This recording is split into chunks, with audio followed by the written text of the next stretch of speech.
Behind it, they're like a Dominican like street family from the Heights. You know what I'm saying? They're like, Okay. yeah. So like, I think that What? that was Sorry, like, I have to ask. What is the Heights? This is a first um, for me on this channel. Washington Heights is a neighborhood like above Harlem on the west side that is like largely Dominican and is like if you go up to like Dykeman, um, a lot of rappers would get their weed from there. Like when you hear Pude, that came from there. They used to call it P89. I think even was Branson up there in the Heights, or is Branson was Harlem? I'm not sure, but yeah, just like you know, a lot of drugs came through Washington Heights, this neighborhood, Uh, and so I think the dudes that ran it, you know, they were like come from a legacy, a street legacy, and I think they probably wanted to see that vibe represented. You know what I mean? I So do. And shout that's out why they Nunzio fucked with me. for You know what I'm saying? sh- That's why they fucked with me. shout out Nunzio for because I saw his face go. No, no, no. I know where Branson's at, and I knew that Nunzio knew where Branson's at from teaching me on his episode about who Branson is because I didn't even know who that was. Okay, yeah, So it's Branson was definitely Harlem. Harlem. But yeah, that's what I thought. Definitely Harlem. Yeah, Um, but that's still great, man. I like the fact that we keep bringing up this stuff because we're teaching people who would otherwise have no idea that these things exist. So it's fucking cool. Like, I'll be honest, I have more context for what all these different rap groups or the different rap battle leagues are as we discuss them more, as you discuss their intentions, as you discuss this one is this one's focused on the street stuff over here, and it's like it's cool to see all of these different circuits that existed. So you as an artist in this game, or I guess athlete, it's like a rap athlete. That's kind of what I kind of feel like it's cool. Um, you get to kind of figure out which of these lanes is best for you, and it's like I like that. It's not to keep going back to wrestling, but it's kind of like how wrestling has like 17 different leagues. So whatever the fuck you want, there's something out there for you as a fan, and there's something out there for you as a performer. And that's so cool because it's so much deeper than I thought when I was like, yo, there's like KOTD back in the day. I don't know anything else. I'm in Canada though. So for all y'all out there, I'm in Canada. It's like I'm supposed to know what a KOTD is more than the other things. right. Um, Yeah, I was just, about to co-sign you hard. I was about to co-sign you hard. Like that's understandable. That's you're yeah, if you're in Canada, it may yeah, and you're not necessarily into the battle rap scene, right? It would yeah, make sense that the only thing for you to know about battle rap would be KOTD.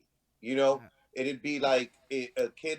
There's a lot of kids that I explain to people all the time. Like there's kids in New York City that they have no idea what any of the underground hip hop stuff is going on. They have no idea about industry people. They got no idea about like EO dub type of shit. Like they got no idea about none of that stuff.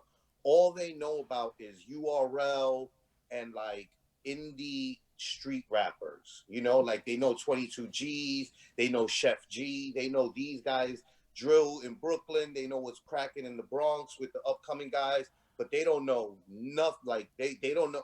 They're like Childish Gambino, who? Kid right, Cudi, what? You know, like they're unaware of those guys, let alone an Immortal Technique or a Tech Nine or guys like that. So right. in the same way that those people exist in New York City, I would imagine that there would be people in Canada that would be like, I got no idea about battle rap, but I've heard of KOTD. Right. mm, Oh yeah. yeah. It's definitely kind of the situation is. I mean, don't get me wrong. I've heard of a URL and a smack, but these are just random words to me. They have no like real association. I know people who have participated in KOTD, so it's a little more of like, okay, like it's a thing. It's actually like a thing, you know?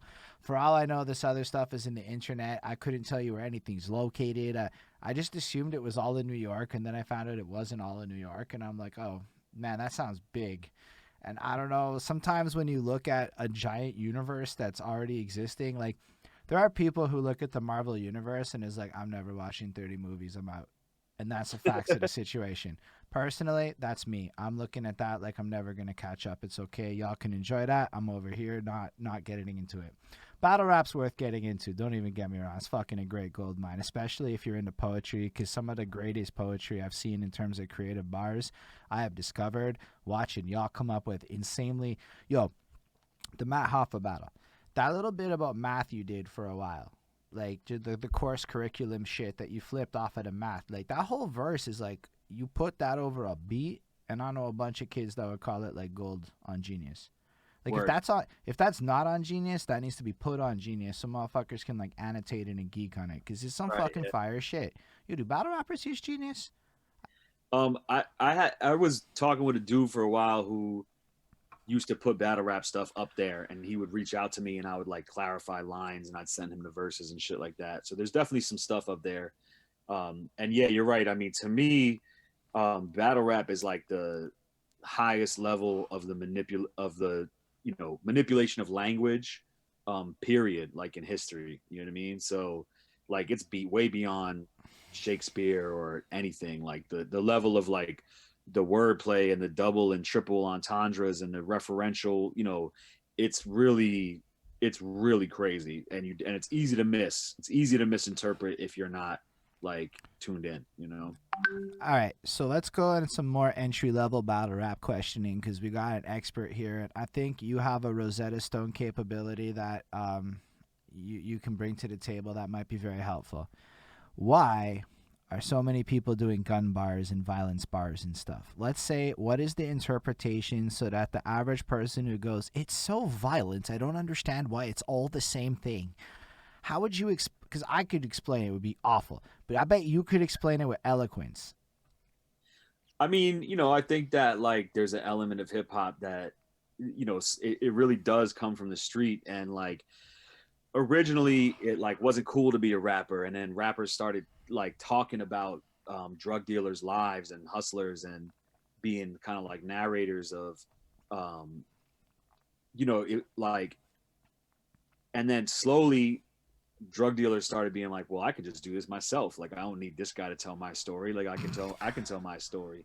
And then I think, when there's a story out there, I think human beings like fit themselves into an archetype. You know what I mean? It's like, oh, are you going to be the Abercrombie and Fitch dude? Are you, are you going to be the 5-panel polo dude? Are you going to be, Champion and Tim's guy? Or like, Pharrell comes out and now you have permission to like be a black dude that's got a skateboard, and there's like an archetype for that, and it opens up another lane. And I think people, violence is exciting, and like street shit is exciting because I think that human beings, like so many human beings, like just go with the flow, or they take bullshit from their boss, or they, don't know how to carve out space for themselves or be assertive in their life. And so to have a window into an environment where somebody or a person's mind state where they're not doing that, or they're not allowing themselves to be disrespected, or they're willing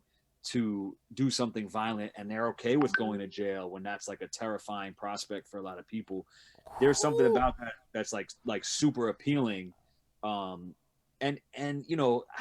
there is something that's like a little racist about it too, where it's like, there's an objectification piece of it.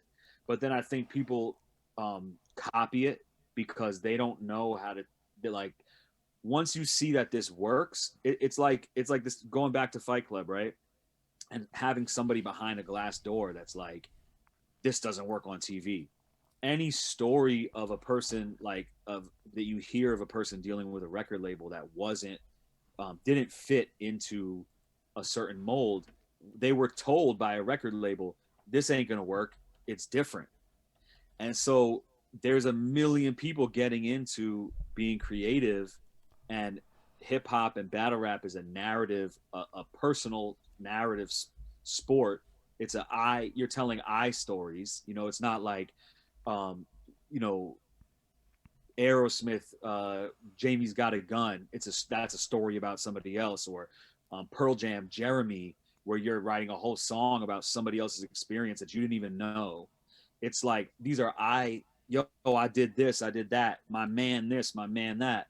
And so I think people don't know how to create a narrative that's compelling in the context of that art form, without following like a pre-existing archetype. You know what I mean? Or people struggle with that. It's like, this is working, and so that's what works. When you battle rap, you got to be violent, and so people only know that lane. And then some of the violent shit is fire. So like, when you you know, if I'm listening to Cameron for a whole week, I'm gonna start writing bars like Cameron, like by accident.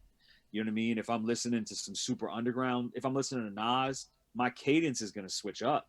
Like if that's all I'm listening to, you know what I'm saying? So if you're watching battle rap and motherfuckers got fire gun bars, you're gonna be like, I want to write some fire gun bars. Like I clap the blicky or whatever the fuck, you know what I'm saying? And like it's easy, like it's easy, it works, you know. And I think it's the same thing like when everybody was doing homophobic and I fucked your girl and race jokes. It's like you see what's working and it's easy, and so your people are drawn to that, you know what I mean? You know what was super interesting is, again, as you were talking, you got my brain going, which I fucking love.